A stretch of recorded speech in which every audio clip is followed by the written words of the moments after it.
Samantala, narito muna ang ating obstetrician gynecologist na si Doc Q para sagutin na nga po ang inyong mga questions sa ating Facebook page.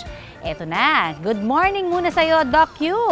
Good morning, Connie, at sa lahat ng ating mga kapuso dyan, lalo na yung mga kapuso ko sa Antique, mayag nga aga kaninyong atanan. Magandang araw sa ating lahat. Ang tanong na unang ikakasa natin for you, Doc Q, totoo daw bang bawal ang alcohol sa mga may menstruation dahil sa paniniwalang mas lalakas daw ito? Wala namang mga pagsusuri o mga researches dyan para magsabi na ang alcohol ay bawal during menstruation. Pwede naman, no? Pero di ba may kasabihan tayo na dapat katamtaman lang. So pwede pa naman, enjoy your life.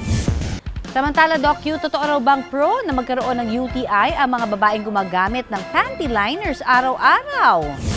As a gynecologist, hindi ko ina-advise masyado na gumamit ang mga babae ng panty liners araw-araw unless na kailangan. Kunwari, may mga discharge siya na lumalabas everyday, kailangan niya mag-panty liner. Pero ang panty liner ay kailangan naman palitan mo yan every 3 to 4 hours kasi kung hindi, ay yung discharge na lumalabas galing sa puwerta, naiipon doon sa panty liner, nagiging moist yung panty liner, at ito ay magiging culture medium para sa mga bakterya, para sila ay lumago, tumubo at dumami doon sa panty liner at babalik doon sa skin ng vulva. No? So nangangati na naman yung babae.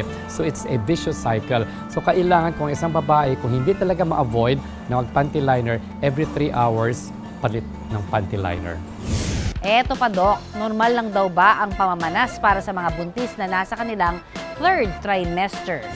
Ang mga buntis during the 3rd trimester ay may mga babae dyan na nagkakaroon sila ng manas o edema doon sa lower extremities, no, sa legs at saka sa paa.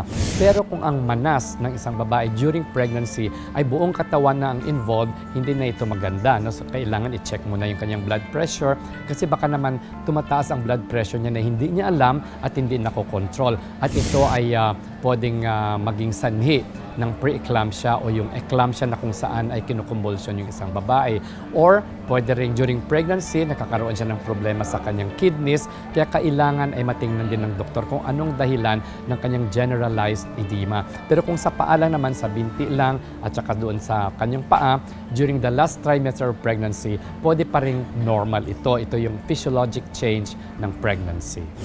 Thank you so very much, Doc Q, as always, sa paggabay, sa pagsagot po sa ating mga katanungan ng mga, of course, ka-Facebook po natin, mga viewers natin, mga loyal sa atin po dito sa Pinoy MD.